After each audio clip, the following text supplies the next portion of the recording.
Okay, so the theme for this talk is the soil of our being. So soil is one of the Earth's most important natural resources, and it gives us a huge amount of things. It gives us food, gives us vegetation, fiber and fuel, and incredible biodiversity of a rich and complex ecosystem. And I don't know if all of you know, but I live in the far north coast of New South Wales called the Northern Rivers. And we've had these massive floods up here, which have resulted in an extraordinarily massive movement of soil on our farm, on my farm, and everywhere else in the region. And the narrow cutting, which is the entrance to our farm after you cross a creek, was filled with 2.5 meters of soil from landslides and erosion. So the first thing we did was to clear the soil from the entrance, and it lies in piles that were dug and wheelbarrowed to the side of the road on the internal road of the farm. Piles of red soil, piles of sandy soil, and piles of silt. And despite the massive loss, we have saved a very small amount of some of the most precious ground. And the other day, as we sorted through our seed collection for the winter crops, because you can't, the town is totally nearby where we would buy anything is totally destroyed. Every shop is gutted. Every single shop is absolutely gutted. So we had to look to our seed collection, which also tells you a lot about your own inner seed collection. You need to keep it well stocked up, your own inner seed collection. Anyway, luckily ours was fairly well stocked up. And we will use some of that soil that's piled beside the road to raise seedlings for the winter crop. And this will be the renewal, because soil is a source of renewal. And as I was writing this is a couple of weeks ago, it was bucketing, the rain was bucketing down again. And so it's putting more and more burden on the soil. And we're expected to get a whole lot more buckets of rain in the next few days. So the landscape is changing radically. And it's happening not only here, but in the broader landscape of the earth and geopolitics. And change, for most of us, I think for all of us, is deeply, deeply unsettling. And so it's a reminder to draw on everything that we have been given now. Preserve your precious soil and put the soil of your being to work. And there are so many ways to do this. And the first way is to take refuge in the Dharma.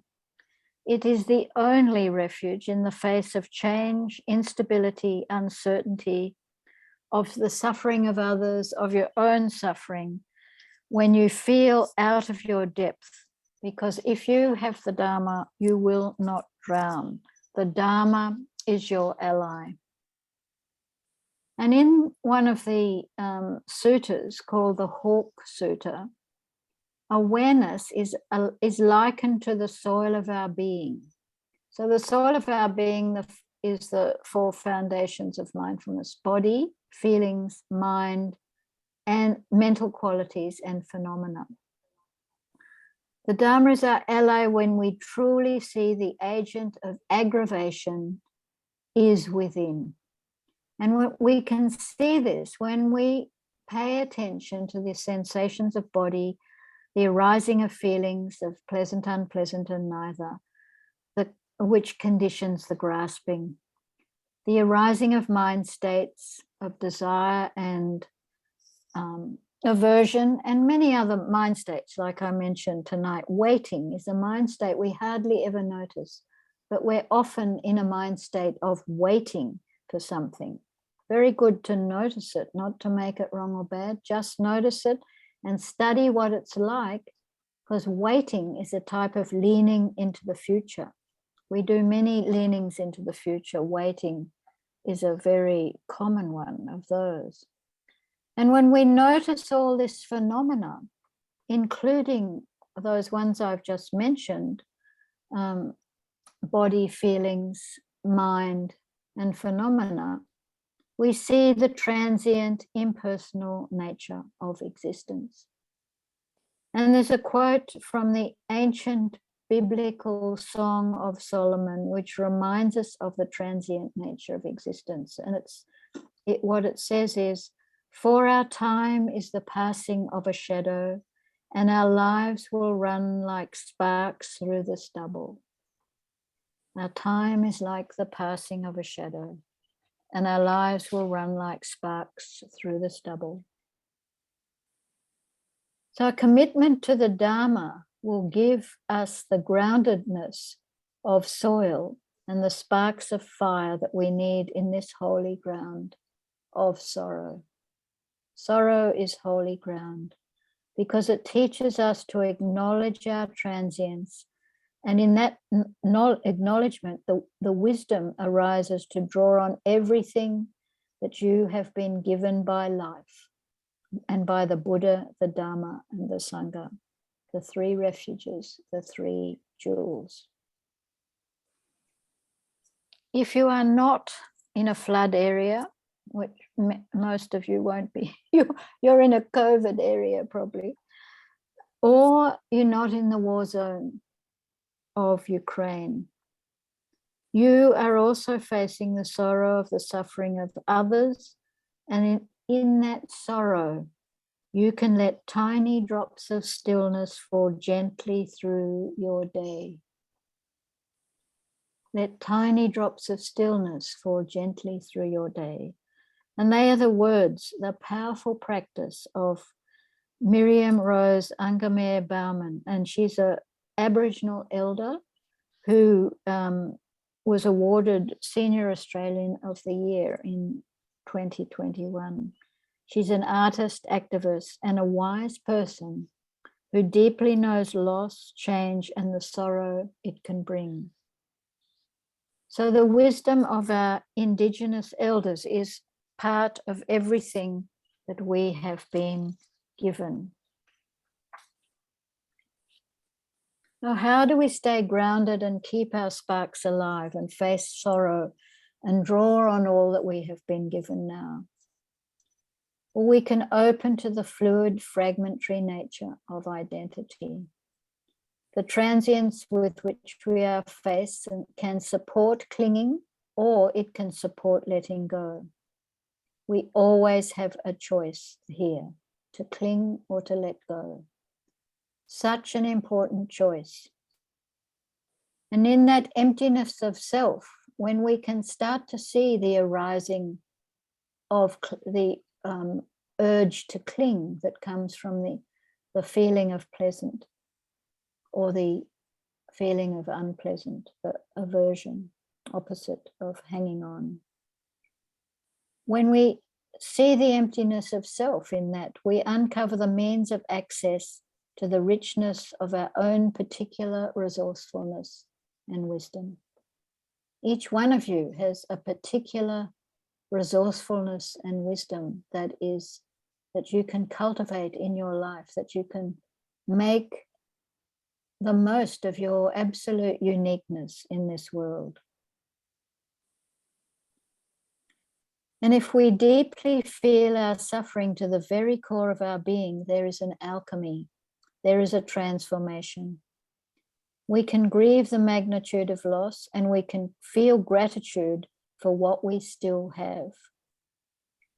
Some here where I am have lost their homes and farms. Some have lost a village or town that will never be the same. Some have lost the proximity to friends who will move away from this area. And many, many other things people have lost. And when I went into, because I haven't been able to leave the farm because our road was destroyed, I was able to get to town today and see the devastation there, but also see the incredible hubs of aliveness, the support hubs that have risen up there, feeding people, offering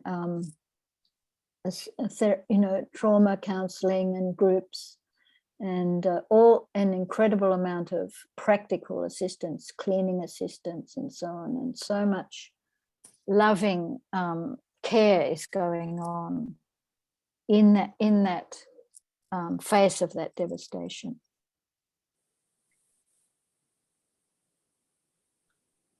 So suffering and difficulty, both our own and others, nurtures our passage, our cultivation of wisdom of the path, and the practice of a steady mind and heart. And it's actually the difficult that draws us to the Dharma, rather than if we live a life without difficulty, we're probably unlikely to be drawn to the Dharma. So it's a powerful also alchemy in that difficulty that draws us onto the Dharma path. So stories also help us with this opening our perspective and opening our hearts and opening our wisdom eye. And here's the story of perspective. During the flood, we have I live on a community, a farm with a lot of people. And we have, communal buildings, and one of them is a small meditation hall, which is near the communal house. And it had a beautiful curved roof line, yellow ochred walls, adorned with a beautiful painting gifted by an internationally renowned artist who happens to live in this area. And that hall was graced by the presence of Thich Nhat Hanh in the late 80s. He opened that hall for us. It was completely flattened by a surge of water, fallen trees, and soil following a landslide. And pieces of the hall could be seen all over the paddocks and pastures, half buried in vast areas of mud that actually now conceal the pastures. And in that mud, we found 2 sodden round meditation cushions, and the top of the altar, a beautiful piece of native red bean that had been harvested from a fallen tree.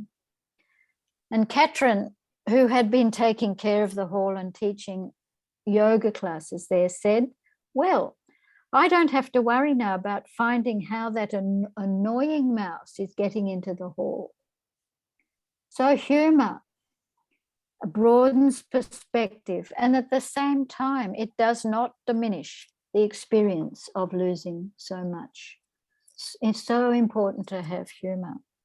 And it strengthens our resolve to live with kindness, courage, and compassion.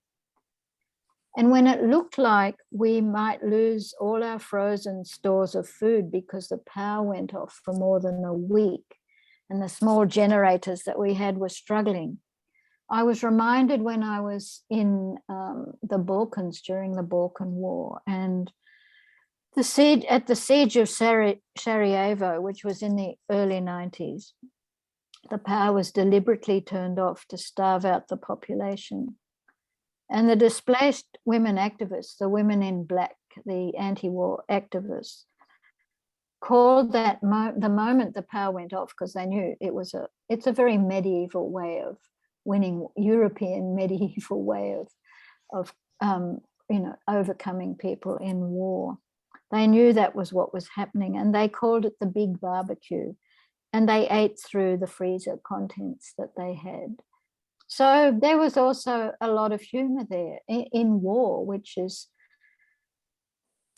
in my view, is far worse than what we're facing here. And we had helicopters coming over all the time because people were trapped on their land, but those helicopters were in the service of the people, not trying to kill the people.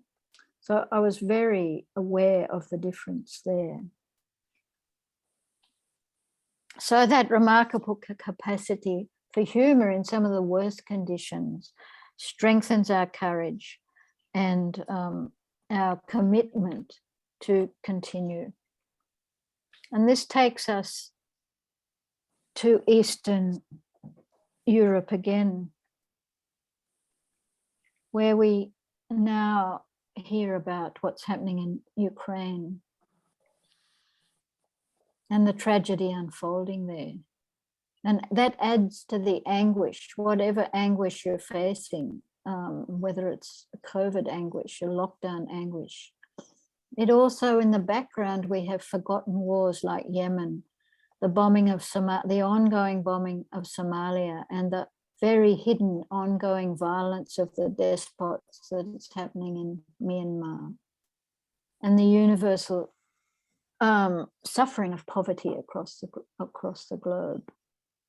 So in the face of war, one of the things there's not much we can do about the war in Ukraine individually, but what we can do individually when we're faced with war is to create a field of peace around ourselves. So let's agree not to fall into the habit of creating a bad person, no matter how justified we believe our view to be. This is a commitment to an open heart, the open heart that navigates us through the stories of violence and atrocity that we hear. And in the Balkans, the reason why I went over there during that war period was because the women in black invited me to help them work with conflict in their anti-war activist group, so they would not be repeating what was happening around them. So they were aware of creating a field of peace around themselves when they actually lived in a war zone. And being this field of peace shifts the commitment to wholeness and expansiveness from the individual to the community, from self-actualization to community actualization. And we can deeply know the interpenetration of the one with the all and the porousness of all life. Relationships are the ongoing basis for our insight and learning. And as the Buddha said to Ananda in an inquiry on Sangha, he said, admirable friendship, admirable companionship, admirable camaraderie is actually the whole of the holy life. In becoming whole, we let go of inner and outer polarities, and there's the growth and expansion of community. And we need at this time and at all times to remember not to leave our practice on the cushion, that we bring our practice out into our daily life, to bring it solidly into our daily life, where moment by moment we cultivate understanding of the interpenetration of the tragic and the beautiful, so we can open to complexity, to a larger picture and a more spacious mind. So what was it like for me to see the flattened meditation hall and find the sodden, round meditation cushion covered in red mud, and the debris, once the solid hall, strewn across the land? What was that like? As I dropped the cushion, the round cushion, under a fruit tree to return to the soil, I understood that the larger perspective is that meditation practice needs to leave the cushion and be embedded in our daily lives, not just in times of difficulty, but at all times, so that the spacious mind can enrich and open our hearts to finding our way no matter what we face, directly or indirectly, in this world, in this very transient world in which we live. So let's have a moment's silence.